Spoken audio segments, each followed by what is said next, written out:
Salut les amis, j'espère que vous avez la forme. Ici JB du Mayor of Club.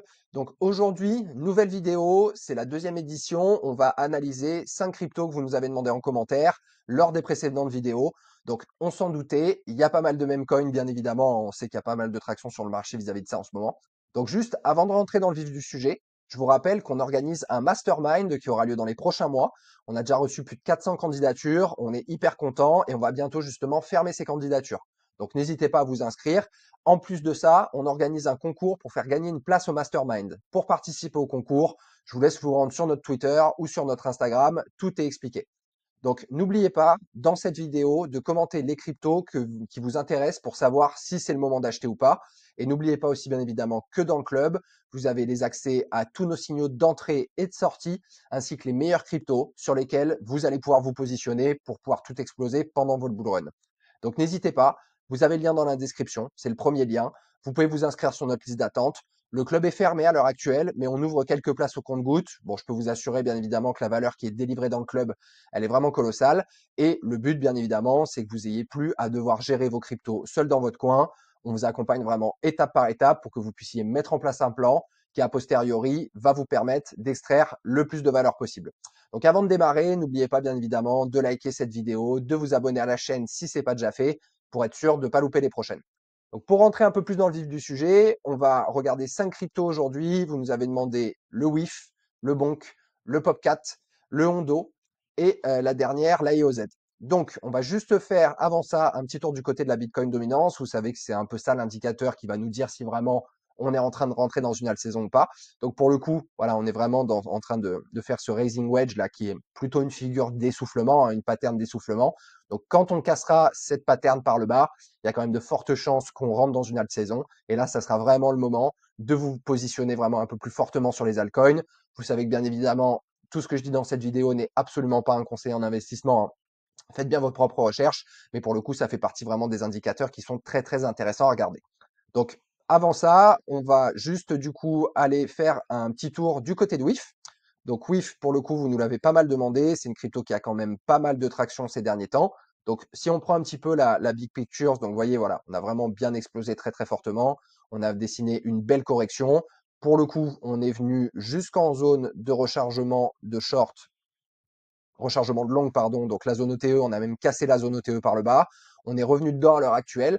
Donc là, pour des gens qui auraient des investissements un peu long terme, entre guillemets, on reste dans des zones d'entrée qui sont quand même intéressantes. Si on regarde des objectifs long terme pour le bull run, on va se tirer une petite extension de Fibo. On part du bas de la 1 en haut de la 3 au bas de la 4. Et là, logiquement, les objectifs, c'est entre un 618 et 2 618. Donc pour le coup, il y a des chances que pendant ce cycle, on voit un WIF qui pourrait être entre globalement les 7,30 $ et les 11,20 $. Donc, il reste un potentiel de performance quand même très intéressant. Mais par contre, donc ça, c'est pour les investisseurs long terme. Par contre, si vous êtes un peu plus swing trader, etc., et que vous jouez plutôt la partie court terme, là, pour le coup, on a, donc, vous voyez, voilà, on est reparti. On avait cette grosse trendline là sous laquelle on était coincé. On a réussi à s'en échapper. On a cassé la zone des 50 sur le RSI. Donc là, on part et on consolide au-dessus. On a un volume qui reste à peu près constant sur les dernières semaines, les derniers mois. Mais globalement, là, vous voyez, on est revenu sur se heurter et se faire rejeter par la résistance des 2,70. On est revenu pour le coup sur le support des 2,40. Donc là, si vous êtes swing trader, ça reste une bonne opportunité d'entrée. Moi, personnellement, c'est quelque chose c'est un trade que je pourrais jouer, hein, vraiment juste jouer la remontée vers justement la résistance des 2,80. Mais par contre, voilà, comme je vous le disais, si jamais vous êtes investisseur un peu plus long terme, on est en zone OTE, donc ça reste des prix d'entrée qui sont quand même intéressants. Du coup, voilà pour le WIF. On va juste aller se faire un petit tour rapidement du côté de la tokenomics, parce que je pense que c'est un truc qui est extrêmement important et que vous devez vraiment regarder dès que vous choisissez de faire un investissement, particulièrement si cet investissement, vous avez des visions un petit peu long terme.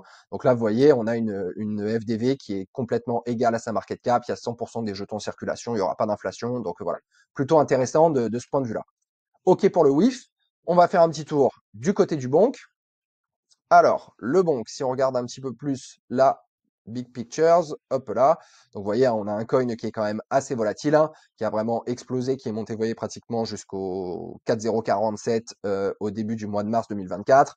On est rentré après, bien évidemment, dans une phase de correction. Donc, si jamais on regarde globalement où on en est un petit peu justement dans cette phase corrective, Hop là, vous voyez, on est venu sous la zone OTE, on est toujours dedans. Donc, d'un point de vue long terme, ça reste une bonne zone pour rentrer. Si on se tire un petit peu une extension de Fibo pour voir où est-ce que potentiellement ça pourrait nous amener. Hop là, tchac. Donc si on se fait un 618 de 618, vous voyez, ça va nous donner un bon qui globalement pourra arriver entre les, hop là, les 0,407 ou les 0,301. Donc, tchac. Donc ça nous laisse quand même des potentiels de performance qui vont être intéressants, hein. Si vous rentrez maintenant d'un point de vue long terme, vous voyez, on a quand même 450% à aller chercher. Donc ça, c'est intéressant. Par contre, si vous êtes swing trader, etc., particulièrement si vous avez du trading en spot, hein, là pour le coup, si vous êtes sur des produits dérivés, là on est plutôt sur des setups de short, bien évidemment. Quoique on n'a pas encore cassé en daily la zone des 50. Moi perso, si je devais rentrer en short, j'attendrai qu'on ait clôturé en dessous des 50. Mais pour le coup, voilà, là, si vous êtes swing trader, moi, j'attendrai qu'on revienne peut-être travailler le support des 0,4, 0,15. Mais pour le coup, voilà, là, on est un peu au milieu de nulle part, entre guillemets. Je pense que c'est pas vraiment le moment d'entrée pour quelqu'un qui fait du swing. Par contre, si vous avez une optique un petit peu plus long terme, on est dans des zones d'entrée qui sont quand même tout à fait acceptables. Si on va se faire un tour du côté de la tokenomics, qu'on va regarder un peu le bonk, je crois que le bonk, c'est pareil. Je crois qu'il a 100% de sa supply en circulation. Allez, mon ami.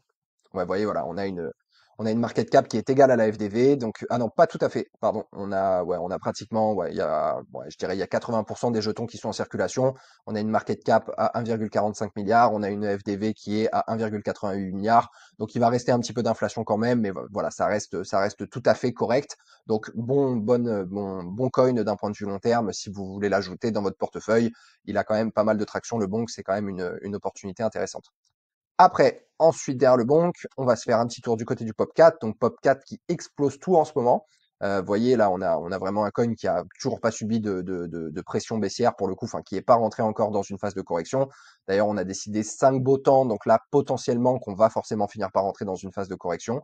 Là, pour le coup, moi, franchement, que ça soit long terme ou court terme, pour moi, c'est pas le moment de rentrer dans le POP4. On est déjà très haut. Moi, j'attendrai au moins de revenir potentiellement dans un premier arrêt. Là, pour le coup, moi, j'attendrai au moins les 38,2. Donc, vous voyez, ça correspond pas mal. Il y a pas mal de convergence avec le support des 1 $. Donc, pour le coup, en plus, là, il y a un petit déséquilibre de marché qui, à mon sens, aussi va être comblé. Donc là, pour les swing traders, pas bon point d'entrée. Éventuellement des setups de short si jamais vous allez regarder dans des plus petites time frames. Mais pour le coup, voilà, on est vraiment haut. Pour moi, c'est pas intéressant. Et si jamais vous êtes dans une optique un petit peu plus long terme, pareil, moi je trouve qu'on est vraiment trop haut. Pour moi, ça fait pas sens de rentrer maintenant. L'entrée, il fallait la prendre sur le support des 1 $. Donc là, voilà, il faut plutôt attendre un retracement. Si on va se faire un petit tour pour regarder un peu le ratio market cap sur SDV. Donc là, pour le coup, on a une market cap qui est à pratiquement 1,2 milliard. Et on a une FDV qui est égale à la market cap. Donc 100% de la supply est en circulation. Il n'y aura pas d'inflation sur ce token. Donc ça, c'est quand même un point qui est intéressant. Ensuite, on va aller se faire un petit tour du côté d'IOZ. Donc on se retrouve sur IOZ, donc projet intéressant, un narratif d'épines. Donc pour le coup, on a vraiment un coin qui a fait une belle explosion, qui nous a fait 5 vagues haussières, 1, 2, 3, 4, 5, qui est redescendu nous faire une jolie correction. Si jamais vous regardez, on est complètement en zone OTE. Vous voyez, donc opportunité très intéressante d'un point de vue long terme. Si vous êtes swing trader, pour le coup, moi, j'attendrai. Là, vous avez un petit déséquilibre de marché. Ça nous donne de la convergence aussi sur le support des 0,40. Donc moi, j'attendrai un retour là-dessus avant potentiellement de jouer un autre swing pour aller chercher la résistance des 0,60. Mais par contre, si vous êtes un investisseur un peu plus long terme, ça reste des points d'entrée qui sont intéressants. Si jamais on se tire une petite extension de Fibo, clac, hop, un 618 de 618, tchac. Donc ça nous donnerait un IOZ qui potentiellement pourrait aller nous faire des résultats entre 2 $ et 3 $ globalement. Donc ça nous laisse des potentiels de performance qui sont intéressants, hein. Si jamais vous prenez, vous voyez, on peut faire pratiquement 550%, donc pratiquement x7. Donc ça reste un beau multiplicateur. C'est un projet solide, il y a un narratif sympa. Mais par contre, voilà, si vous êtes swing trader, pour moi, on est un peu au milieu de nulle part. Moi, j'attendrai quand même peut-être qu'on vienne rechercher toute cette zone de liquidité. Il y a du déséquilibre de marché, ça nous amène de la confluence avec le support des 0,40. Donc moi, c'est plutôt dans ces zones-là que je rentrerai. Si jamais on va regarder un peu le rapport, comme d'habitude, market cap sur FDV. Là, vous avez une market cap à 500 millions. On a une FDV à 500 millions. Il y a 100% des tokens en circulation. Donc ça, c'est intéressant aussi. Pas d'inflation là-dessus. Donc ça, plutôt cool. Et enfin, vous nous avez pas mal demandé la crypto Ondo. Donc, je vous rappelle, n'hésitez pas à commenter. Mettez bien les cryptos que vous voulez qu'on analyse dans les prochaines vidéos. Comme ça, nous, ça nous fait de quoi continuer à vous générer du contenu. Donc là, potentiellement sur le Ondo, donc Ondo narratif RWA, donc Real World Asset, hein, tokenisation des actifs. Donc pour le coup, voilà, crypto franchement qui a fait une belle envolée, hein. Ça a été listé, pareil, début d'année aux alentours des 15 centimes.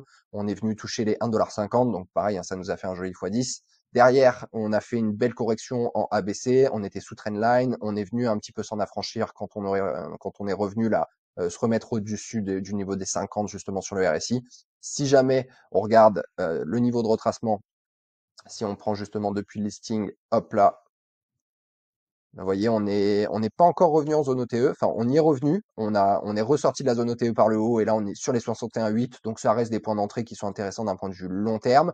Par contre, voilà, bien évidemment, pour les swing traders, là, on a des points d'entrée qui sont intéressants. Moi, pour le coup, j'attendrai quand même un petit peu de voir l'évolution du prix. On a clôturé sous les 50 au niveau du RSI. Donc là, plutôt un momentum baissier. Ça m'étonnerait pas que le Hondo revienne nous faire un petit tour sur le support des 0,6. Si jamais il casse le support des 0,7, bien évidemment. Mais si vous voulez commencer à rentrer doucement, why not? Mais voilà, gérez bien votre risque, ne vous surexposez pas, sizez bien votre taille de position. Par contre, si vous êtes des investisseurs un petit peu plus long terme, on est au niveau de la zone OTE, donc on reste dans un point d'entrée qui est intéressant. Si on se tire la petite extension de Fibo, hop là, on va chercher le bottom. On pourrait voir un Hondo, vous voyez, globalement entre les 2,60 $ et les 1,80 $. Donc ça donne quand même des potentiels de perf qui restent intéressants. Bien évidemment, c'est quand même un narratif sympa. Il y a un x4 à aller chercher encore si on va chercher les 2,618. Donc voilà, à vous de voir. Par contre, pour le coup, je crois que sur Hondo, la tokenomics, elle est pas exceptionnelle. Il me semble qu'il y a un énorme release. N'hésitez pas à aller sur Token Unlock, vous aurez plein d'informations. Vous pouvez vous créer un compte gratuitement. Mais par contre, vous voyez là, voilà. Là, pour le coup, on a une market cap à même pas 1 milliard et vous avez une FDV qui est pratiquement à 7 milliards. Donc, ça veut dire, voilà, quoi, que vous avez 15% des jetons qui sont en circulation. Vous voyez, moins que ça, vous avez 14% des jetons qui sont en circulation. Donc, c'est un coin qui va quand même subir une inflation énorme. Donc, pour le coup, voilà, attention à ce genre de configuration d'un point de vue de la tokenomics. Voilà les amis, c'est tout pour moi. J'espère que cette petite vidéo vous a plu. Donc comme d'habitude, n'hésitez pas, mettez-nous des commentaires sous cette vidéo. Comme ça, nous derrière, on peut vous faire les petites analyses et nous donner votre avis là-dessus. Et je vous rappelle bien évidemment, comme d'habitude, que cette vidéo n'est rien d'un conseil en investissement. Faites bien votre propre recherche et surtout n'investissez que ce que vous êtes prêt à perdre et gérez bien votre risque, c'est hyper important. J'espère que les marchés vous seront favorables. Prenez soin de vous et on se voit pour la prochaine vidéo.